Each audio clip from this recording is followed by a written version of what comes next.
Good morning दोस्तों, दीपक की दुनिया में आप सबका स्वागत है।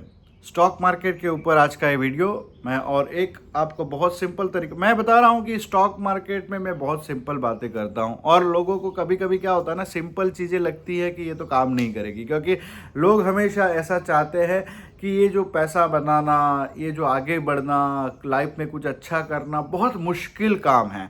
और जब तक आप उनको मुश्किल रास्ता नहीं बताओगे तब तक वो मानते नहीं है कि रास्ता सही है। लेकिन मैं हमेशा बहुत सिंपल तरीके से काम करता हूँ और सिंपल चीज़ों को रखने से अच्छे रिजल्ट मिलते हैं, ऐसा मेरा मानना है।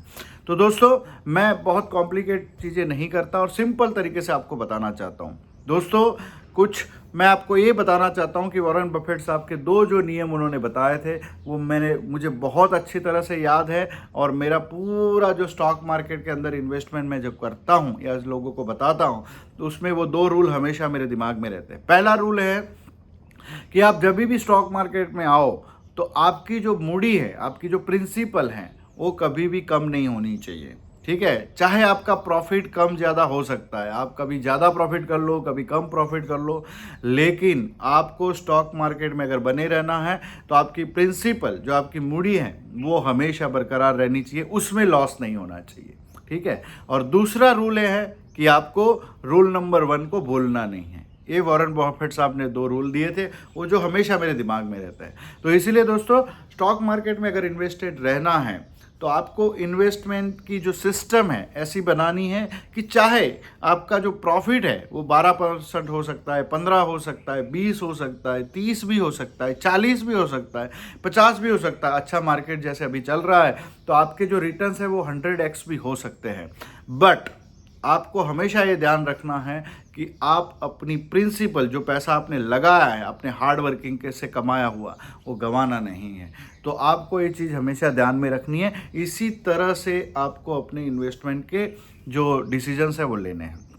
इसीलिए दो चीज़ें आपको हमेशा ध्यान रखनी है कि हमेशा आपको कोई भी टिप्स को फॉलो नहीं करना है।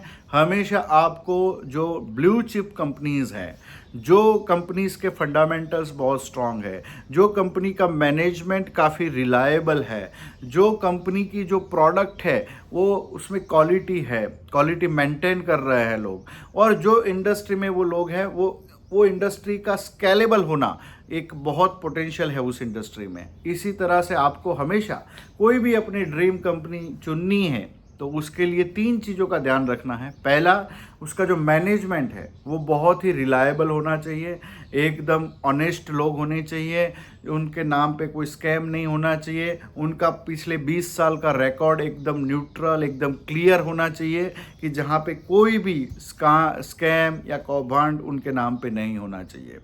दूसरा, उनकी जो क्वालिटी जो है प्रोडक्ट्स की वो डे बाय डे इम्प्रूव होनी चाहिए, एक से एक बढ़िया प्रोडक्ट वो लोग मार्केट में लेके आते हो, ऐसा कंपनी होना चाहिए।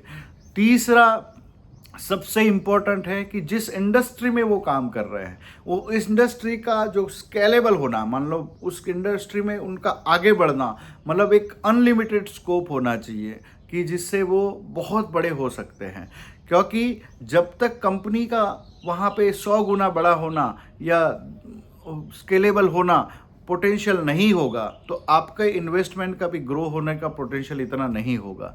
तो दोस्तों, 3 चीज़ें हमेशा ध्यान रखनी है किसी भी अच्छी कंपनी को ढूंढने के लिए, सिलेक्ट करने के लिए अपने पोर्टफोलियो में। एक, उसका मैनेजमेंट काफ़ी रिलायबल, ऑनेस्ट और रेप्यूटेड होना चाहिए, खुद की एक क्रेडिबिलिटी होनी चाहिए, मार्केट में रिस्पेक्टेड होने चाहिए।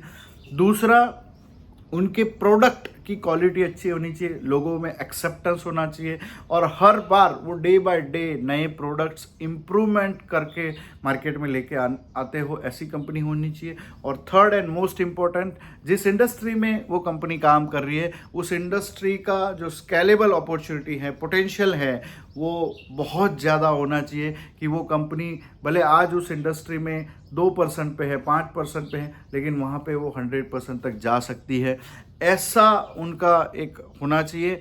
तो दोस्तों, इसी तरह आप अगर कोई कंपनी अपने पोर्टफोलियो में लेके आते हैं तो हमेशा आप चाहे ग्रो उसका फास्ट या स्लो हो सकता है, लेकिन आप अपनी प्रिंसिपल को लॉस कभी भी नहीं करेंगे। दूसरा, एवरेज, जो आपको करना है कि हमेशा एक साथ पैसा किसी कंपनी में नहीं डालना है, एसआईपी की तरह आपको पैसे डालते रहना है। अगर आपको मान लो फॉर एग्जांपल किसी कंपनी आपने आइडेंटिफाई भी कर ली ऐसी जो तीनों कैटेगरी के हिसाब से, और आपको उसमें एक साथ 1 लाख रुपया अगर आपके पास है इन्वेस्ट करने के लिए, तो आपको एक साथ 1 लाख रुपया नहीं डालना है। आपको हर महीने उसमें 20,000 20,000 20,000 20,000 ऐसा करके 5 महीने तक पैसे डाल के उसका एक पोर्टफोलियो बिल्ड करना है। इसके आपकी जो परचेज प्राइस है वो अच्छे से एवरेज हो जाती है और आपके जो लॉस होने के चांसेस है वो काफ़ी कम हो जाते हैं। तो दोस्तों, आपको कंसिस्टेंट एवरेज कर करके हर महीने इन्वेस्ट करना है।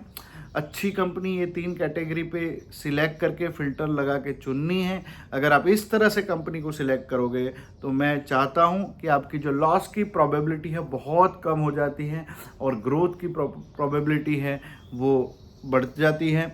तो दोस्तों, ये एक सिंपल फार्मूला है और इसी फार्मूला से आप बने रहिए। स्टॉक मार्केट इन्वेस्टमेंट ये हर आदमी की रिस्पॉन्सिबिलिटी है, नेशनल रिस्पॉन्सिबिलिटी है, क्योंकि स्टॉक मार्केट में इन्वेस्ट करने से आपकी तो फाइनेंशियल ग्रोथ होती है, साथ में नेशन की भी ग्रोथ होती है।